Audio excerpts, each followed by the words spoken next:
જય શ્રી કૃષ્ણ, જય રામદેવ પીર, જય હિન્દવા પીર. રામદેવ પીર વ્રતનો ત્રીજો દિવસ એટલે આજે તેનો મહિમા અને તેના પરચાઓ સાંભળીશું. ભારતભરમાં રામદેવ પીરના શ્રદ્ધાળુઓ દર વર્ષે ભાદરવા સુદ એકમથી ભાદરવા સુદ નોમ સુધી એટલે કે 9 દિવસ સુધી રામદેવ પીરનો નવરાત્રિનો મહોત્સવ ઉજવે છે. રામાપીર ધામ રામાપીરના ધામ રામદેવડામાં શ્રાવણ સુદ પૂનમથી મેળો શરૂ થઈ જાય છે. રામાપીરે અસંખ્ય પરચાઓ આપ્યા છે જે 24 પરિયાણ તરીકે ઓળખાય છે. 3-4 વર્ષથી રણુજામાં શ્રાવણ સુદ પૂનમ એટલે કે રક્ષાબંધનથી રામાપીરનો ઉત્સવ શરૂ થાય છે. કોઈ ચાલતા, કોઈ દંડવત કરતા, કોઈ સાયકલ પર દૂર દૂરથી રણુજા આવી અને રામાપીર તથા ડાલીબાઈના સમાધિના દર્શન કરી ભાવ વિભોર બને છે. રાજસ્થાનના પોકરણગઢના રાજવી અજમલજીને આપેલા વચન નિભાવવા અને ધર્મની સ્થાપના કરવા વીરમદેવના જન્મ બાદ બરાબર 1 માસે વિક્રમ સંવત 1461ની ભાદરવા સુદ દસમની પરોઢે એટલે કે 11 બેસતા ભગવાન રણછોડરાય બાળ સ્વરૂપે વીરમદેવજી સાથે પારણામાં પોઢી ગયા. નિશાની રૂપે કુમકુમના પગલાં પડ્યા.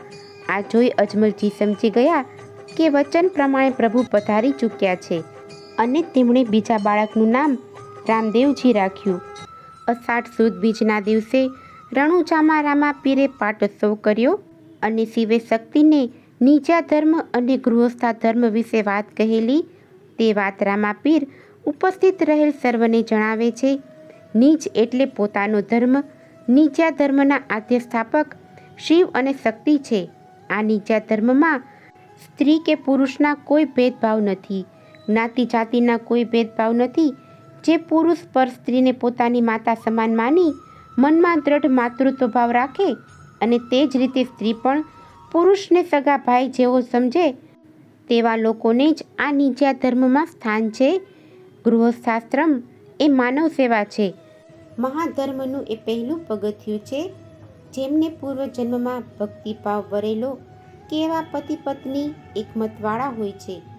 રામાપીરે થાવર બીજ એટલે કે અજવાળી બીજના દિવસને મહત્વ આપેલ છે. અજવાળી બીજ એટલે કે સુદ બીજના દિવસે પાઠ હોય ત્યાં રામાપીર હાજર રહે છે એટલે તેમને 12 બીજના ધણી પણ કહેવામાં આવે છે. એવું કહેવાય છે કે તમામ જીવ, ઝાડ, પાન, વનસ્પતિ, પશુ પંખી વગેરેની ઉત્પત્તિ બીજ દ્વારા થઈ છે. જ્યારે રામદેવ પીરે માતાના ઉદરે જન્મ ધારણ કર્યો ન હતો તેઓ સ્વયં પ્રગટ થયા હતા. તેથી રામદેવ પીર બીજ બહાર પણ કહેવાય છે. 54 વર્ષની ઉંમરે રામદેવ પીરે ભાદરવા સુદ 11 ગુરુવારના દિવસે રણુજામાં સમાધિ લીધી. એના 2 દિવસ પહેલાં એટલે કે ભાદરવા સુદ નોમના રોજ રામદેવ પીરની પરમ ભક્ત ડાલીબાઈએ પણ સમાધિ લીધી. રામદેવ પીર સમાધિ લીધા પછી રાણી નેતલદેવને 2 જોડિયા પુત્ર અવતર્યા. એકનું નામ દેવરાજ અને બીજાનું નામ સાદુજી રાખવામાં આવ્યું. રામદેવ પીરે સમાધિ લીધા પછી લગભગ 225 વર્ષ બાદ હરજી ભાટીને પરચો આપ્યો હતો. 12 બીજના ધણી બાબા રામદેવ હાજરા હજૂર છે અને તેમનું આ વ્રત ખૂબ જ ચમત્કારિક છે. આ વ્રત 9 દિવસનું હોય છે. તે કોઈ પણ મહિનાની અજવાળી બીજથી શરૂ કરી શકાય છે. પણ ભાદરવા મહિનામાં જ્યારે રામદેવ પીરના નોરતા શરૂ થાય ત્યારે આ વ્રતનું મહત્ત્વ વધારે હોય છે. વ્રતના 10મા દિવસે તેનું ઉજવણું કરવું. આ વ્રત કોઈ પણ સ્ત્રી કે પુરુષ અબાલ વૃદ્ધ કરી શકે છે. વ્રતના દિવસે નિત્યકર્મ પતાવીને બાજોટ પર લીલું વસ્ત્ર બિછાવી રામદેવ પીરનો ફોટો મૂકવો. તેમની પાસે કાપડનો નાનો ઘોડો મૂકવો.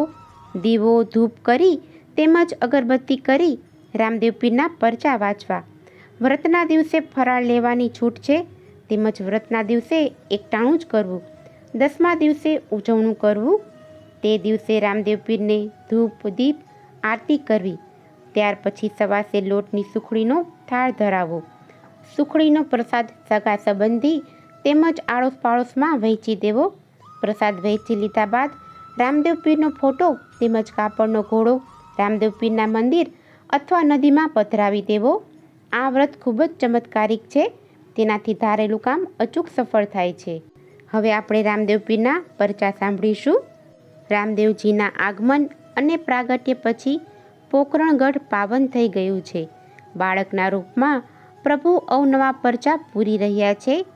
જ્યાં જ્યાં રામદેવજીના પગલાં થાય છે ત્યાં ત્યાં નરનારી ટોળે વળે છે. એક દિવસની વાત છે. એક વણઝારો પોઠું લઈને આવ્યો. પોઠુંમાં મીઠી મધમતી મિશ્રી ભરી છે. પોકરણગઢના પાદરે રામદેવજી પોતાના બાળ મિત્રો સાથે ગેડી દળે રમે છે.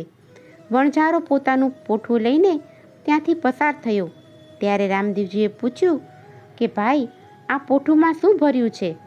વણઝારાએ વિચાર કર્યો કે જો હું સાચું બોલીશ કે આમાં મિશ્રી ભરી છે તો મારે રાજનું દાણ ભરવું પડશે. રાજના દાણથી બચવા માટે વણઝારો ખોટું બોલ્યો. એણે કહ્યું કે કુંવર, આ પોઠુંમાં તો લૂણ એટલે કે મીઠું ભર્યું છે. એ જમાનામાં મીઠા પર કોઈ પણ જાતનો કર નહોતો. આ તો અંતર્યામી પ્રભુ હતા. તેમણે તો હસતા હસતા વણઝારાને જવા દીધો. વણઝારો મનમાં મલકાય છે કે તેણે ખોટું બોલીને રાજનો લાગો ન ભર્યો. એ વાતથી તો વણઝારાને ઘણો આનંદ થયો. અને આ વણઝારા જેવા ઘણા બધા જીવ એવા હોય છે કે જરા જેટલી લાલચમાં જગદીશને એટલે કે જગતના નાથને ઓળખી શકતા નથી. આગળ જતાં આ વણઝારાએ વેપાર કરવા માટે પોઠું ખોલી અને જોયું તો પોઠામાં મિશ્રીને બદલે લૂણ ભરેલું હતું. તે તો હાંફળો ફાફળો થઈ ગયો. વણઝારાએ એક પછી એક બધી જ પોઠું તપાસી લીધી. બધી જ પોઠુંમાં મીઠું ભરેલું જોઈને વણઝારો તો રડવા જેવો થઈ ગયો. એક જ પળમાં લાલચના વાદળો વિખેરાઈ ગયા. તત્કાળ વણઝારાને ખબર પડી કે કુંવર રામદેવજી પાસે જૂઠું બોલ્યાનું જ આ પરિણામ છે. વણઝારો તો ઉઘાડા પગે દોડતો રામદેવજી પાસે આવ્યો. આવીને પગમાં પડી ગયો અને રડતા રડતા બોલ્યો કે હે પ્રભુ, મને માફ કરો. મારી લાલચમાં અંધ થયેલી આંખો આપને ઓળખી ના શકી. પ્રભુ, તમે તો દરિયા સમાન છો. સાચા હૃદયથી પસ્તાવો કરે એના દોષો પ્રભુ તત્કાળ ધોઈ નાખે છે. રામદેવજીએ વણઝારાને માથે હાથ મૂક્યો. તત્કાળ મીઠું મિશ્રી બની ગયું. આવા તો અનેક પરચાઓ અલખના ધણી નેજાધારી બાબા રામદેવના છે. બોલો પ્રગટ પરચાધારી રામદેવ પીરની જય. જો તમને આજની આ કથા પસંદ આવી હોય તો એક લાઈક આપી ચેનલને સબસ્ક્રાઈબ કરજો. આજની આ કથા સાંભળવા બદલ આપનો ખૂબ ખૂબ આભાર. જય શ્રી કૃષ્ણ. જય રામદેવ પીર. જય હિન્દવા પીર.